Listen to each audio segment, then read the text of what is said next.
गीता ज्ञान दाता ने कहा है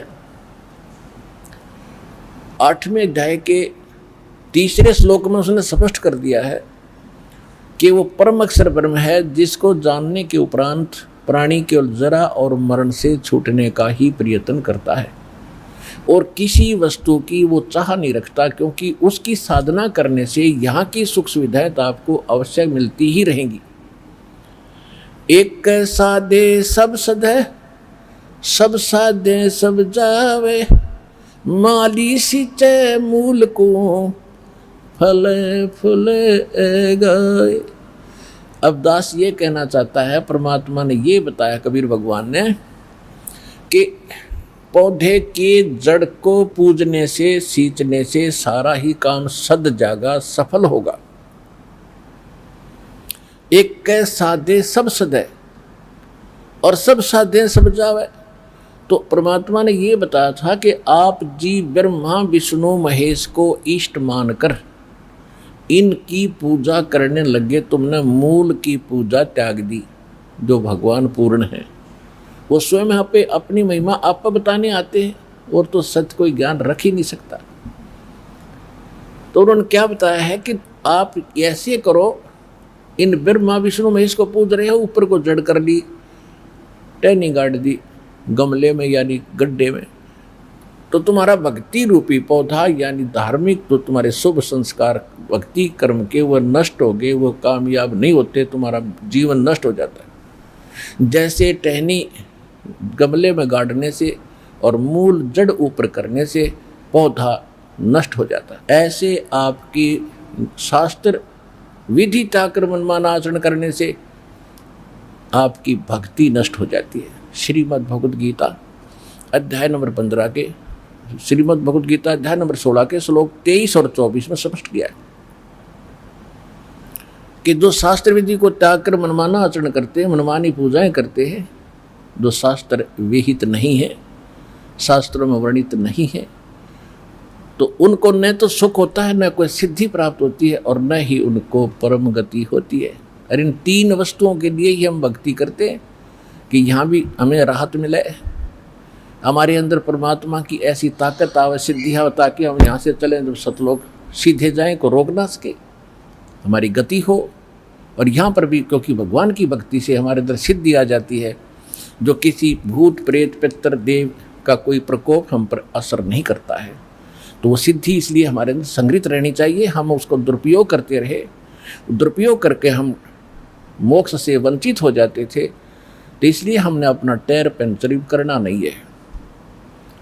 कैसे करते रहे, थोड़ी बहुत कोई जंतर मंतर किया, किसी को आशीर्वाद दे दिया, किसी को बद्दुआ दे दी, तो दोनों से आपकी वो भक्ति जो सिद्धि आपके अंदर वो खत्म होने लगी। यहाँ प्रभुता तो खूब हो जाती है ऋषि में ऋषियों की, लेकिन भविष्य उनका माइनस हो जाता है। तो यह बताया है कि जो शास्त्रानुकूल साधना करते हैं उन्हीं को सब सुख प्राप्त होता है। और उसके लिए गीता अध्याय नंबर 16 के श्लोक 24 में यह भी स्पष्ट कर दिया कि शास्त्र ही इसका आधार मानना, कौन से भक्ति क्रम करने योग्य हैं, कौन से ना करने योग्य हैं। तो शास्त्र यानी सदग्रंथ कौन से हैं? फिर सदग्रंथ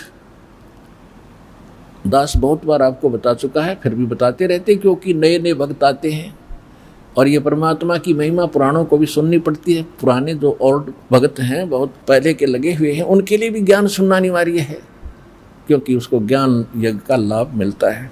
तो ये कौन से सदग्रंथ प्रमाणित है हमारे लिए? वैसे तो सभी धर्मों के जो सदग्रंथ हैं वो आदरणीय हैं, जैसे ये 3 पुस्तकों का, 3 किताबों का संग्रह बाइबल, जैसे जबूर, तौरात और इंजिल का संग्रह, तीनों का ये बाइबल है। और पवित्र बाइबल, पवित्र कुरान शरीफ या मजीद, ये एक ही है। कुरान शरीफ को हो चाहे कुरान मजीद को हो, सिर्फ अंतर अक्षर का है। और पवित्र 4 वेद, पवित्र श्रीमद् भगवद गीता, पवित्र पुराण 18 पुराण और पवित्र सूक्ष्म वेद जो स्वयं परमात्मा आकर यथार्थ ज्ञान देता, जो सूक्ष्म वेद है, जो गॉड गिवन स्पिरिचुअल डायरेक्ट है, जो अपने मुख कमल से यहाँ आकर परमात्मा बोलता है, बताता है, वो है ऑल इन वन, यानी कंप्लीट इन ऑल रिस्पेक्ट, जिसके अंदर सब ही ज्ञान है। वेदों वाला भी है, श्रीमद् भगवद गीता वाला भी है, कुरान वाला भी है, पुराण वाला भी है, और बाइबल वाला भी ज्ञान है, और गुरु ग्रंथ साहिब वाला भी ज्ञान है। तो कहने का भाव ये है कि जो सूक्ष्म वेद है वो तो कंप्लीट इन ऑल रिस्पेक्ट है, और वो भगवान आकर बोलता है, वो सत्य ज्ञान सत्संग होता है। फिर भी उस ज्ञान को आज हम नहीं मान रहे थे कि वो कौन सा ज्ञान है, जो गीता अध्याय नंबर 4 के श्लोक नंबर 32 में कहा है कि परमात्मा सच्चिदानंद घन ब्रह्म। इन्होंने ये गलती कर रखी है अनुवादकों ने, गीता में 4 अध्याय के 32वें श्लोक में इन्होंने ब्रह्मण्य शब्द का यहाँ अर्थ गलत कर दिया, वेद कर दिया, और यही ब्रह्मण्य शब्द है 17वें अध्याय के 23वें श्लोक में गीता में, वहाँ इन्होंने सही अनुवाद किया, ब्रह्मण्य माने सच्चिदानंद घन ब्रह्म, यानी परम अक्षर ब्रह्म की जो भक्ति करने के लिए उसको 3 मंत्र का जाप है, ओम तत्सत। तो यहाँ 4 अध्याय के 32वें श्लोक में जब वापस हम आते हैं तो ये ब्रह्मण्य का अर्थ हमने यहाँ पर सच्चिदानंद घन ब्रह्म करना पड़ेगा। इन्होंने अर्थ गलत कर दिया, क्योंकि ब्रह्म माने भगवान और वेद माने उसका संविधान। अब राजा और उसका संविधान दो हैं। राजा तो एक चेतन है और उसका संविधान जो है वो एक जो उसके नियम हैं। कहीं पर अगर राजा की महिमा हो और कोई अज्ञानी वहाँ उसका राजा के स्थान पर वेद लिख दे, वेद की वाणी नहीं, वो राजा का वचन है वहाँ पर। तो यहाँ लिखा है कि सच्चिदानंद घन ब्रह्म ने ब्रह्मण्य मुखे, सच्चिदानंद घन ब्रह्म अपने मुख कमल से आके स्वयं बोलता वो ज्ञान, और वो ही तत्व ज्ञान होता है। तो कहने का भाव ये है कि वो तत्व ज्ञान है और उसको हम सूक्ष्म वेद कहते हैं, और भगवान अपने मुख कमल से आकर बोलता है।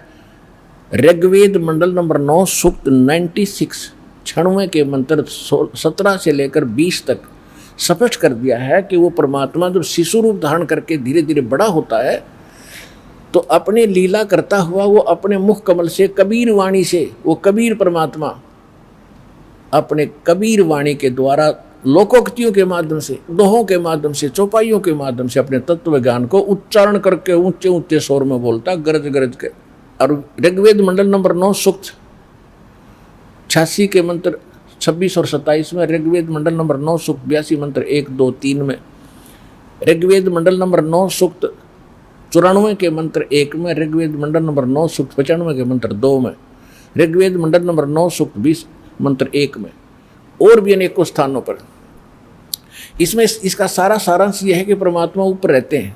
ऋग्वेद मंडल नंबर 9 सूक्त 54 और मंत्र 3 में ये सब का सारांश ये है कि परमात्मा ऊपर रहते सतलोक में, सहशरीर मनुष्य सदृश शरीर में, देखने में राजा की तरह बैठे हैं, सिर पर मुकुट है और ऊपर छत्र है भगवान के। वहाँ से जो तत्व ज्ञान देने के लिए नीचे आते हैं, अच्छी आत्माओं को मिलते हैं, सहशरीर आते हैं और एक कवि की तरह आचरण करते हुए घूमते फिरते हैं, अपने मुख कमल से वाणी बोल बोल के वो सबको सुनाते हैं और भक्तिकरण की प्रेरणा करते। वो कबीर वाणी कहलाती है, वो कबीर वाणी। और वो परमात्मा भक्ति के गुप्त मंत्र जो किसी भी अन्य जो सदग्रंथ प्रचलित होते उनमें नहीं होते, उनको भी सार्वजनिक करते।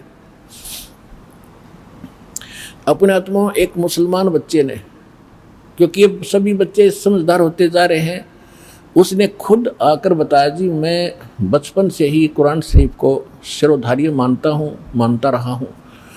और जब मैंने प्रथम नाम मिला, पहले तो सारा ज्ञान आपका तुलनात्मक देखा, कुरान शरीफ में भी देखा कि आप बताते हो भी वो परमात्मा कोई और है, कुरान शरीफ का ज्ञानदाता स्वयं कहता है मैं भी उससे परिचित नहीं हूँ।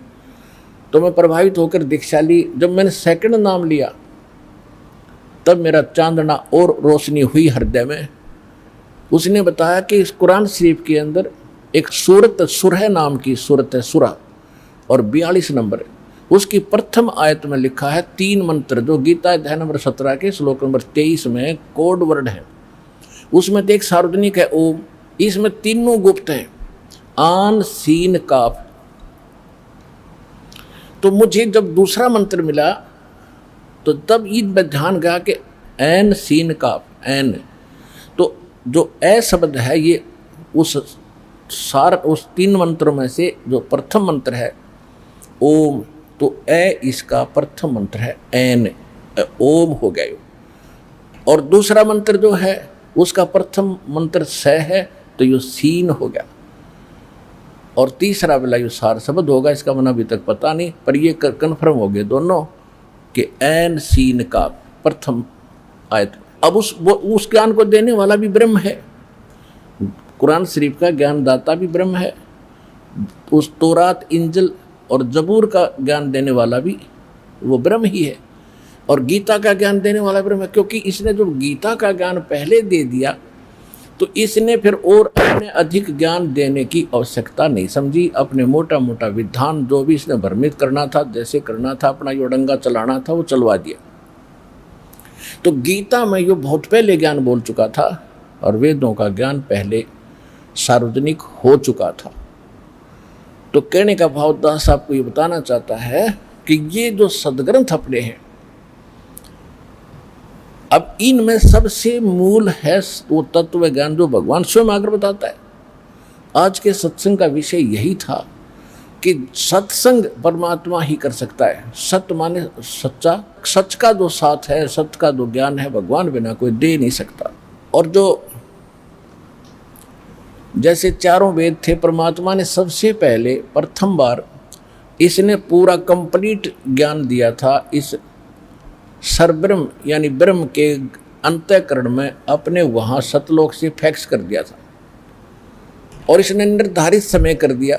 जैसे मालिक का विधान है, जैसे विधान है कि बच्चा 9 महीने के बाद माँ के गर्भ से बाहर आएगा ही आएगा, कोई रोक नहीं सकता।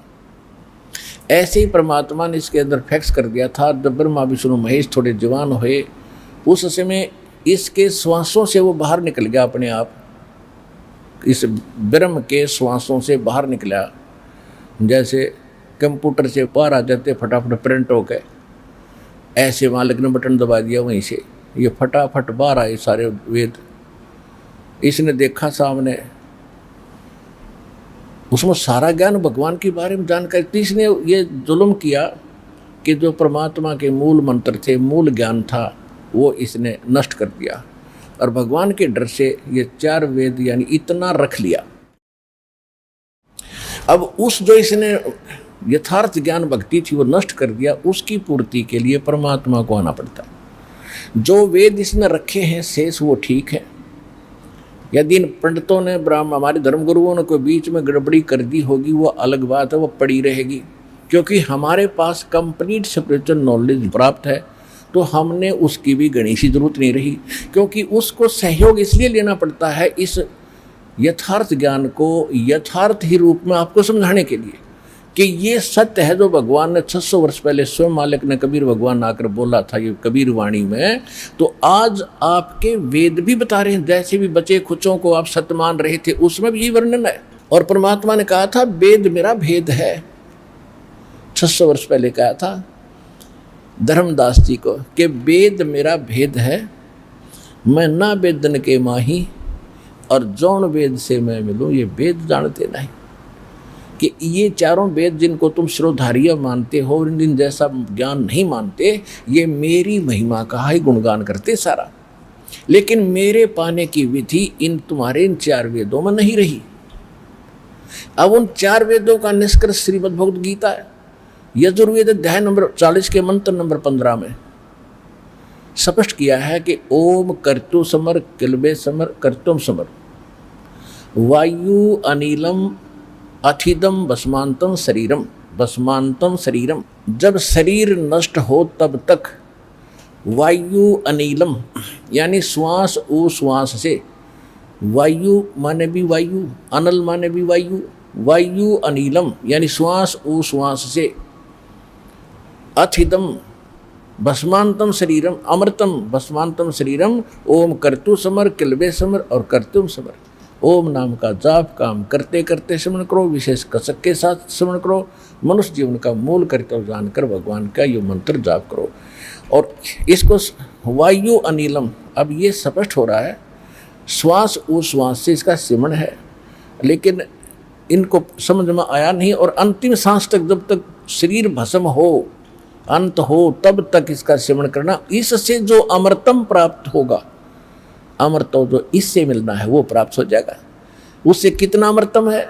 अमृतो ही आपको पता ही दिया कि ओम का जाप ब्रह्म का है, ओम के जाप से ब्रह्मलोक प्राप्ति होती है। ये बहुत लंबा समय है इसका वहाँ रहने का ब्रह्मलोक के महास्वर्ग में। उसके बाद भी फिर इनका जन्म मृत्यु होता है, इतना अमृतो है।